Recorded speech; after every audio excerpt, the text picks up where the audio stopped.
Welcome to Manifest the Big Stuff, your weekly check-in and tune-up to empower your intentional manifesting in accord with new paradigms from quantum physics. This is a hard-charging episode and a fun one, all about taking it easier on yourself, about keeping your focus on your true manifesting goal, a goal which will keep you on track and stress-free. Today, I'm going to unmask the incorrect, although logical goals of manifesting that we all naturally assume. I'll reveal how simple and easy it is to focus on and work toward your true manifesting goal. And I'll show you exactly how and why your focus on your true manifesting goal automatically creates a high level of patience, a must for intentional manifestors. I'm Greg Kuhn, the Law of Attraction science guy, author of the life-changing Why Quantum Physicists book series, and your host. I'm really looking forward to sharing this episode with you. Let's get started.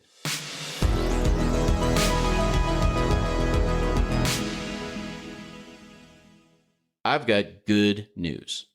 When it comes to manifesting the big stuff, you only need to have one simple goal, just one. And believe it or not, your goal is not to manifest your reality. Let me explain what I mean by that. Like every consciousness-possessing time-space event, you already are manifesting your reality every moment of your life. Manifesting reality is what you do. You can't stop. You can't opt out. Thus, that shouldn't be and can't be your manifesting goal. And your goal is not to manifest your reality differently, surprising as that sounds. You can definitely manifest your reality differently, and you will manifest your reality differently. But that goal by itself isn't specific enough. You would be wasting a lot of your time and energy, your most precious assets, with such a shotgun approach. So manifesting your reality differently shouldn't be your manifesting goal. And your manifesting goal is also not to manifest your reality just as you want it. Yes, strangely enough, your one goal is not to manifest your exact desires. That is a great outcome, no doubt, and it will happen. You will manifest desires exactly as you want them. But you won't do that all the time. There are simply too many other factors involved, too many other people, places, and things in play that you're not in control of. And for this reason, making a goal of manifesting your reality just as you want it to be is a setup, and thus should not be your manifesting goal. Your only manifesting goal, the only one you ever need, is simply to manifest your reality intentionally in each moment. At the end of the day, that's all you'll ever be able to do. Fortunately, it's also all you are responsible for doing. And even better, it's all you need to do. The quantum field will take care of the rest.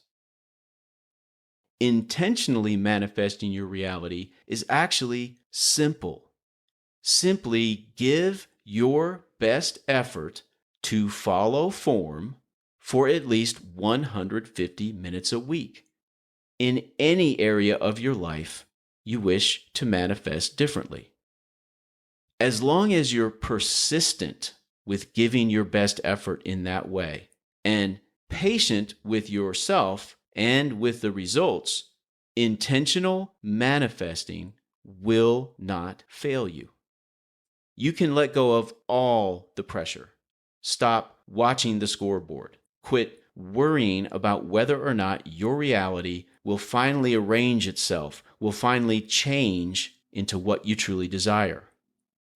All you can do, all you should do, and all you have to do is give your best effort right now in this moment to intentionally manifest your reality as you desire.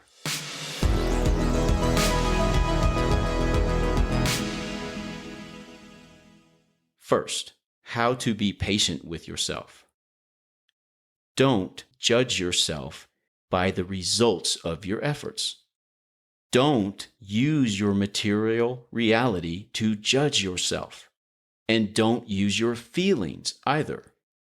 Your material reality and your feelings should only be used as evidence, as empirical data to create and adjust your hypotheses or plan for how to best manifest the version of reality you desire. Judge yourself only on whether you're giving your best effort to do that.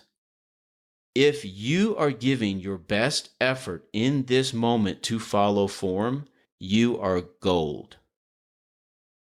When you're giving your best effort to follow form, but your reality and your feelings are not desirable, adjust your form and adjust your hypothesis. Those outcomes are not evidence of moral failure or weakness, inability. Those outcomes are evidence to adjust what you are doing in accord with what you learn. What do you do when you find that you're not giving your best effort to follow form? That's simple as well. Start following form right now. That's it. It's that simple. There is no need to beat yourself up for having not been following form. Form is a foundational component of intentional manifesting. In running, form is how you hold your body while you're running. Form in running gives each of your body's muscles and muscle systems a job. Each of them has a job to perform to hold you in optimal position for running. A job to hold your body aloft and propel it forward through space and time.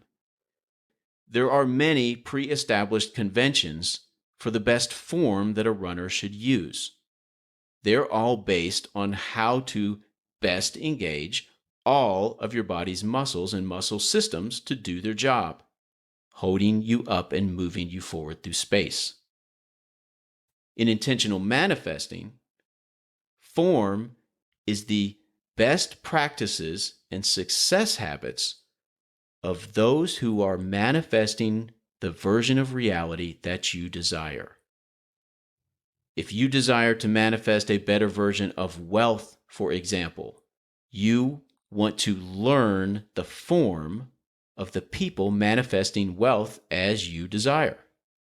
You need to learn how they manifest it. How do they support their efforts? What do they do? How do they create more value? What are their expectations? What is their mindset and what do they focus on? How do they prioritize their most valuable resource, their time?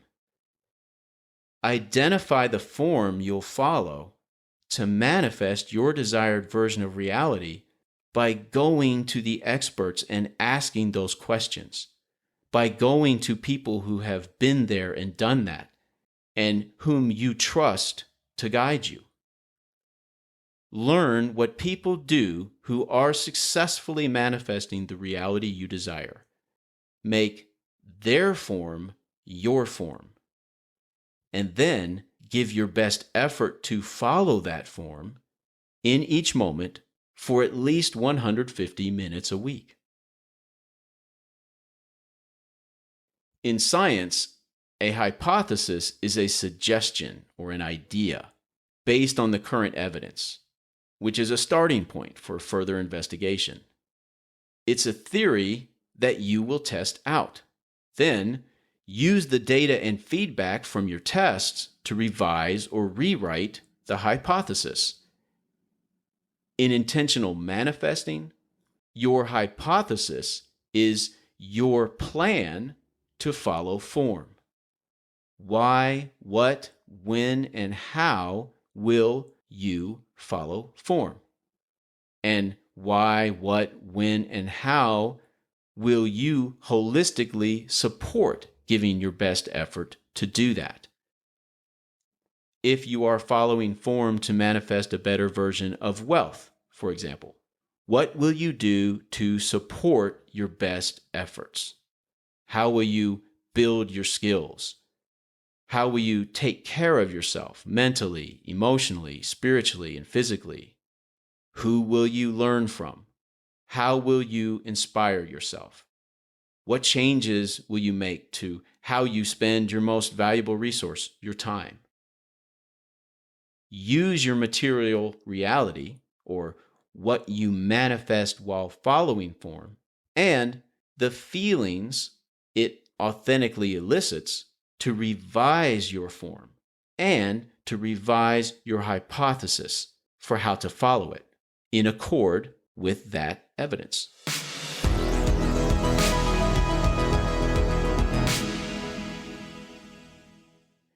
Focus on manifesting your reality intentionally rather than perfectly, and you will eliminate a lot of stress.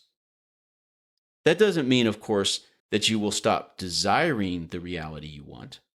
It simply means that you can stop putting pressure on yourself and the quantum field to manifest exactly what you want when you want it. You already know that putting that kind of pressure on yourself and the quantum field is a recipe for frustration, for a shutting down of creativity, and often for suffering. I'm sure you, like me, desire to master intentional manifesting, whatever that might mean for you. In his book Outliers, Malcolm Gladwell famously referenced a study by a Florida State University psychology professor named Anders Ericsson, which found that it takes about 10,000 hours of practice to become a master at something. Obviously, anything requiring 10,000 hours of your time will stand to benefit and sometimes even require your patience. We're all definitely accustomed to instant connections and immediate feedback and results. I'm sure I'm not alone in getting frustrated when an app doesn't open immediately, even though I remember a world where apps didn't exist. Who would willingly return to the old days of tech, except maybe a Luddite? And to that end, get ready, because quantum computing is about to explode, and that will make our current technology seem like we're using rocks and sticks.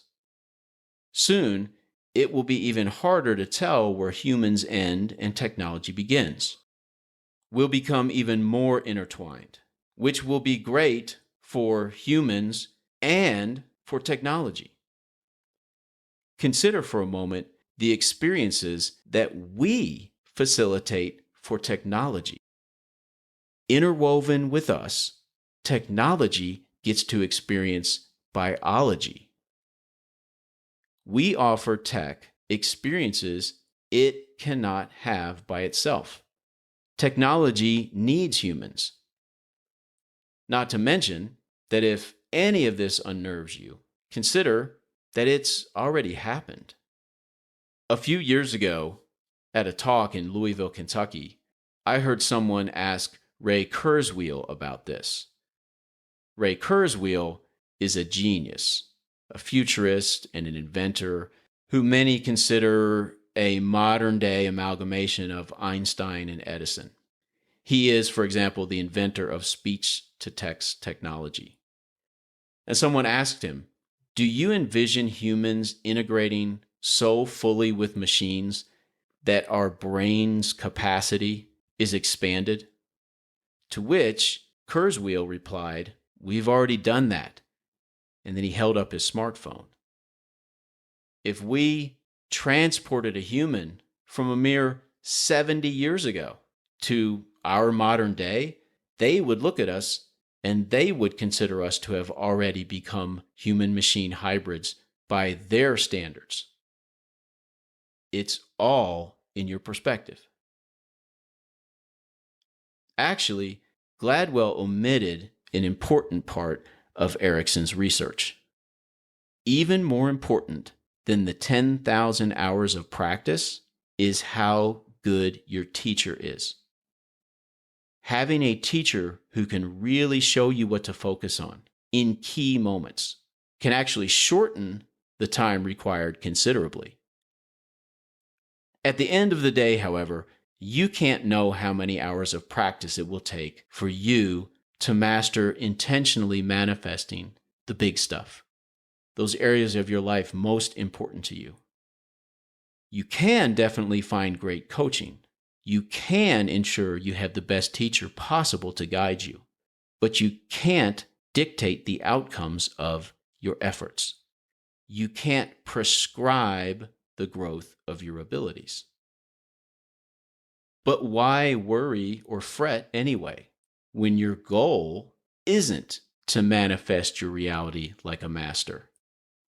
Although that's a desirable outcome, your goal, after all, is simply to manifest your reality intentionally to the best of your ability, following form in this area of your life, and using your material reality and your feelings as feedback or evidence to adjust your hypothesis for how to best follow that form and thus give yourself the best opportunity to manifest the reality you truly desire.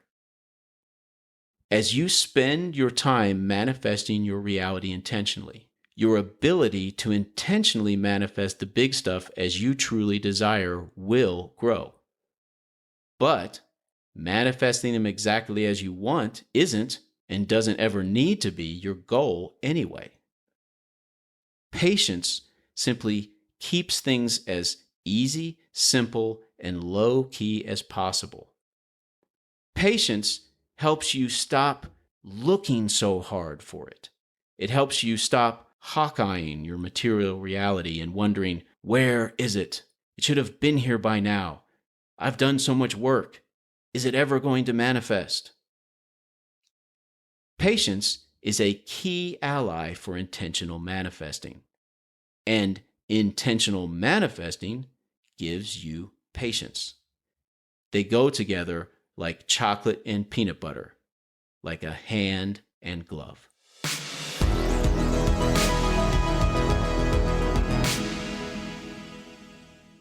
And now, my quantum tip. A brief, powerful takeaway that you can employ right now.